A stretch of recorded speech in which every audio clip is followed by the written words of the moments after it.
Hello everyone, स्वागत है आप सभी का स्टडी राइज यूट्यूब चैनल पर। तो जैसा कि आप जानते हैं, हमारी UP TGT PGT political science की क्लासेस चल रही हैं। जो भी नागरिक शास्त्र या सिविक्स विषय की तैयारी कर रहा है तो वह इस चैनल से ज़रूर जुड़ें और अपनी तैयारी को एक बेहतर दिशा प्रदान करें। तो ये हमारी जो आज की वीडियो है ये है 6 और इससे पहले 5 हो चुकी हैं। जिसने वह नहीं देखी तो प्लेलिस्ट में जाके देख सकते हैं। ठीक है, तो चलिए आज की वीडियो स्टार्ट करते हैं। तो उससे पहले हम थोड़ा सा सिलेबस देख लेते हैं कि हम किस किस तरह इस पर कंप्लीट कराएंगे। ठीक है, तो पहले जो हमने लिया है ये लिया है राजनीतिक सिद्धांत, जिसमें हमारा पहला टॉपिक चल रहा है राज्य की परिभाषा एवं उसके निर्माण तत्व। तो ये वाला टॉपिक चल रहा है। फिर उसके बाद हम देखते हैं इसमें से कोई टॉपिक ले लेंगे, या फिर व्यक्तिवाद लेंगे, या फिर उदारवाद, या अराजकतावाद। ठीक है, तो इस तरह से हमारी वीडियोस चलेंगी। फिर इसके बाद राजनीतिक दर्शन आएगा और फिर उसके बाद भारतीय संविधान है। इसी तरह से सारा सिलेबस हम कंप्लीट करेंगे। ठीक, तो चलिए आज की वीडियो स्टार्ट करते हैं। जिसने अभी तक चैनल सब्सक्राइब नहीं किया है तो जल्दी से सब्सक्राइब कर लें और बेल आइकन को भी प्रेस कर लें, जिससे कि वीडियो की नोटिफिकेशन आपके पास सबसे पहले पहुँच जाए। तो चलिए फिर आज की वीडियो शुरू करते हैं। तो हमारा इसमें पहला क्वेश्चन है, राज्यों का वर्गीकरण सर्वप्रथम किसने किया? अरस्तु ने, मार्क्स ने, लॉक ने, या फिर ग्रीन ने? तो जो राज्यों का वर्गीकरण है ये सबसे पहले किया है अरस्तु ने। सबसे पहले किया है अरस्तु ने। इससे पहले वाली वीडियो मैंने आपको बताया था कि जो अरस्तु हैं उन्होंने सर्वप्रथम शासकों की संख्या और शासन के उद्देश्य के आधार पर सरकारों का वर्गीकरण किया है। ठीक है, पहला किया है शासकों की संख्या के आधार पर और दूसरा किया है शासन के उद्देश्य के आधार पर। ठीक है, तो इसमें जो सही आंसर है वह है ऑप्शन ए, अरस्तु ने। अगला प्रश्न है, निम्न में से किसको अरस्तु ने सरकार के विकृत रूप के संदर्भ में वर्गीकृत किया है? लोकतंत्र, कुलीन तंत्र, निरंकुश तंत्र, या फिर उपरोक्त सभी? तो इसका जो सही आंसर है वह है ऑप्शन डी, उपयुक्त सभी।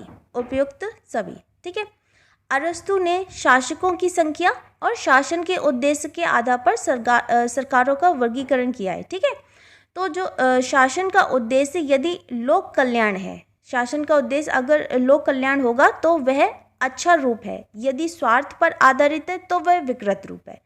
लोकतंत्र, कुलीन तंत्र, निरंकुश तंत्र को अरस्तु ने सरकार का विकृत रूप माना है। ठीक है, सही आंसर है इसमें ऑप्शन डी। अगला प्रश्न है,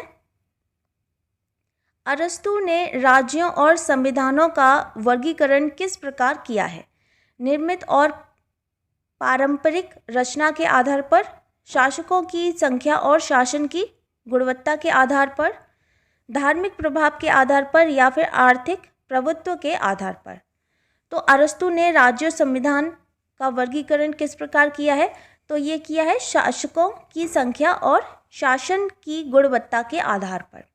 अरस्तु ने राज्य एवं संविधानों का वर्गीकरण शासकों की संख्या और शासन की गुणवत्ता, गुणवत्ता यानी कि राज्य का उद्देश्य, उसका सार्वजनिक हित, ठीक है, के आधार पर किया है। और अरस्तु ने प्लेटो द्वारा स्टेटसमैन में किए गए राज्यों के वर्गीकरण को ही अपना आधार बनाया है। सही आंसर इसमें ऑप्शन बी है। अगला प्रश्न है, अरस्तु के अनुसार राज्य का अस्तित्व है देवी इच्छा का परिणाम है, बल और भय का परिणाम है, केवल राजनीतिक और धार्मिक संयोग है, या फिर विकास का परिणाम है? तो अरस्तु के अनुसार राज्य का अस्तित्व क्या है? ये है विकास का परिणाम है। क्या है? विकास का परिणाम है। ठीक है, अरस्तु के अनुसार राज्य का अस्तित्व विकास का परिणाम है। अरस्तु के अनुसार राज्य का निर्माण व्यक्ति या फिर व्यक्ति समूह ने सोच समझकर नहीं किया, बल्कि क्या है, राज्य एक प्राकृतिक संस्था है जिसका जन्म विकास के कारण हुआ है। ठीक, और यह एक स्वाभाविक संस्था भी है। इसके उद्देश्य और कार्य नैतिक और यह सभी संस्थाओं में श्रेष्ठ है। तो ये सब कौन कहता है? ये अरस्तु कहते हैं। ठीक है, राज्य के अस्तित्व के बारे में, यानी विकास का परिणाम है। सही आंसर इसमें ऑप्शन डी है। नेक्स्ट है प्रश्न हमारा, अरस्तु के अनुसार राज्य एक दैवीय संस्था है, एक कृत्रिम कृति है, शक्ति की उपज है या फिर एक प्राकृतिक संस्था है। तो कैसी है? तो यह एक प्राकृतिक संस्था है। अरस्तु कहते हैं कि जो राज्य है वह क्या है? एक प्राकृतिक संस्था है। नेक्स्ट क्वेश्चन, एरिस्टोटल के अनुसार राज्य एक ईश्वरीय संस्था है, राज्य एक कृत्रिम सृष्टि है, राज्य बल की सृष्टि है या फिर राज्य एक स्वाभाविक संस्था है। तो एरिस्टोटल यानी कि अरस्तु, है ना, एक ही बात है, अरस्तु या फिर एरिस्टोटल। तो एरिस्टोटल के अनुसार क्या है? राज्य क्या है? राज्य एक स्वाभाविक संस्था है। दो बताई थी, राज्य एक प्राकृतिक संस्था है और राज्य एक स्वाभाविक संस्था है। ठीक है, सही आंसर है इसमें ऑप्शन डी। नेक्स्ट है क्वेश्चन, अरस्तु के अनुसार राज्य है परिवार का व्यापक रूप, नैतिक और प्राकृतिक संस्था, जनता के मध्य समझौते का परिणाम या फिर जनता और शासक के बीच समझौते का परिणाम। तो अरस्तु के अनुसार राज्य क्या है? नैतिक और प्राकृतिक संस्था है। नैतिक और प्राकृतिक संस्था है। सही आंसर है इसमें ऑप्शन बी। नेक्स्ट है हमारा प्रश्न, आदमी एक सामाजिक प्राणी है, ऐसा किसने कहा है? एरिस्टोटल ने, प्लेटो ने, रूसो ने या फिर लास्की ने। तो ऐसा किसने कहा है कि आदमी एक सामाजिक प्राणी है या मनुष्य एक सामाजिक प्राणी है? तो ये कहा है अरस्तु या फिर एरिस्टोटल ने कहा है, राज्य प्रकृति की देन है और मनुष्य स्वभाव से एक सामाजिक प्राणी है। ये उनका कथन है। क्या है? राज्य प्रकृति की देन है और मनुष्य स्वभाव से एक सामाजिक प्राणी है। ठीक है, तो सही आंसर है इसमें ऑप्शन ए अरस्तु। अगला प्रश्न है, मैं ही राज्य हूँ यह घोषणा निम्नलिखित में से किसने की थी? जेम्स प्रथम, रॉबर्ट फिल्मर, लुई 14वां या फिर पोप प्रथम। तो मैं ही राज्य हूँ यह किसने कहा था? ये कहा था लुई 14वें ने कहा था। ये कौन है लुई 14वें? तो ये फ्रांस के सम्राट हैं लुई 14वें। तो वो कहा करते थे कि मैं ही राज्य हूँ। ठीक है, उनका कथन है कि मैं ही राज्य हूँ। सही आंसर हो जाएगा इसमें ऑप्शन सी। नेक्स्ट क्वेश्चन देखते हैं, मैं ही राज्य हूँ ऐसा किसने कहा है? तो अभी बताया किसने कहा है, तो फ्रांस के लुई 14वां। ठीक है, फ्रांस के लुई 14वां। सही आंसर है इसमें ऑप्शन सी। नेक्स्ट है हमारा क्वेश्चन, राज्य के आवश्यक तत्व हैं, 7 हैं, 5 हैं, 4 हैं या फिर 3 हैं। तो राज्य के कितने आवश्यक तत्व होते हैं? तो ये होते हैं 4। राज्य के 4 आवश्यक तत्व हैं। पहला है जनसंख्या, पहला है जनसंख्या, दूसरा है भूभाग, भूभाग, तीसरा है सरकार और चौथा है संप्रभुता, संप्रभुता। ठीक है, तो राज्य के आवश्यक तत्व कितने होते हैं? तो ये होते हैं 4। कौन कौन से? जनसंख्या, भूभाग, सरकार और संप्रभुता। ठीक है, जनसंख्या, भूभाग, सरकार और संप्रभुता। तो ये राज्य के 4 आवश्यक तत्व हैं। सही आंसर है इसमें ऑप्शन सी।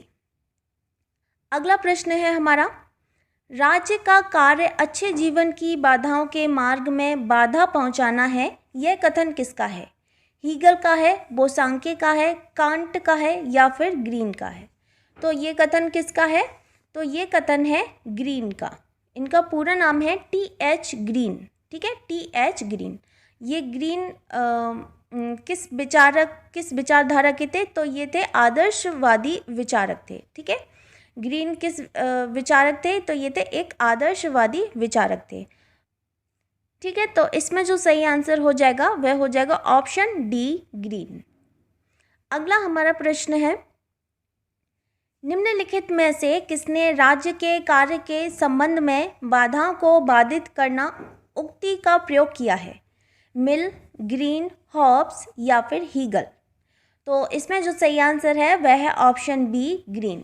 ठीक है, बाधाओं को बाधित करना उक्ति का प्रयोग किसने किया है? ये किया है ग्रीन ने किया है, टी.एच. ग्रीन ने किया है। सही आंसर हो जाएगा इसमें ऑप्शन बी। अगला प्रश्न देखते हैं, शक्ति नहीं बल्कि सदिच्छा राज्य का आधार है, यह वाक्य किस विचार का प्रतिनिधित्व करता है? आदर्शवादी, मार्क्सवादी, यथार्थवादी या फिर विकासवादी? तो ये किसका प्रतिनिधित्व करता है?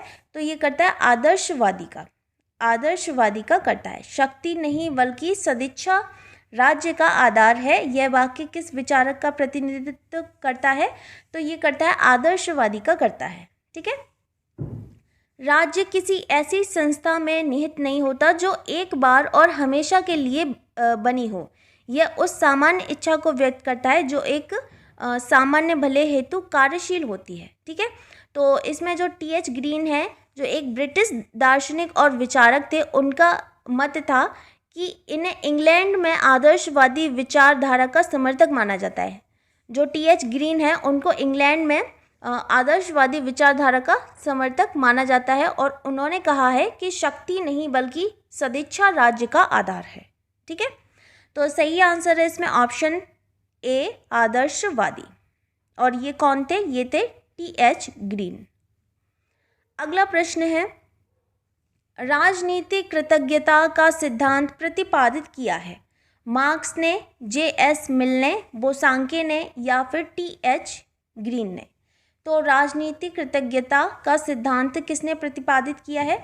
तो ये किया है टी.एच. ग्रीन ने। किसने किया है? टी.एच. ग्रीन ने किया है। ठीक है। टी.एच. ग्रीन ने किया है। तो जो टी.एच. ग्रीन है वह कहते हैं इस संबंध में, राजनीतिक कृतज्ञता के संबंध में वह कहते हैं कि राज्य ऐसी संस्था है जिसका ध्येय सामान्य हित को बढ़ावा देना है। सामान्य हित का विचार ही राजनीतिक कृतज्ञता का आधार है। ठीक है। सही आंसर हो जाएगा इसमें ऑप्शन डी। अगला प्रश्न देखते हैं, संकल्प ना की शक्ति राज्य का आधार है, किसने कहा था? संकल्प ना की शक्ति राज्य का आधार है। प्लेटो, ग्रीन, हॉब्स या फिर मैकियावेली? तो ये किसने कहा है? ये कहा है ग्रीन ने। किसने कहा है? ग्रीन ने कहा है। राज्य का आधार व्यक्तियों की सामाजिक और जन कल्याणकारी इच्छा है। ग्रीन के अनुसार वह कहते हैं कि राज्य शक्ति नहीं वरन मानवीय इच्छा पर आधारित होता है। ठीक है। मानवीय इच्छा पर आधारित होता है। व्यक्ति राज्य की आज्ञाओं का पालन स्वयं अथवा भय के कारण नहीं वरन अपनी स्वाभाविक प्रवृत्ति के कारण करते हैं। ठीक है। ये किसका कथन है? ये है टी.एच. ग्रीन का।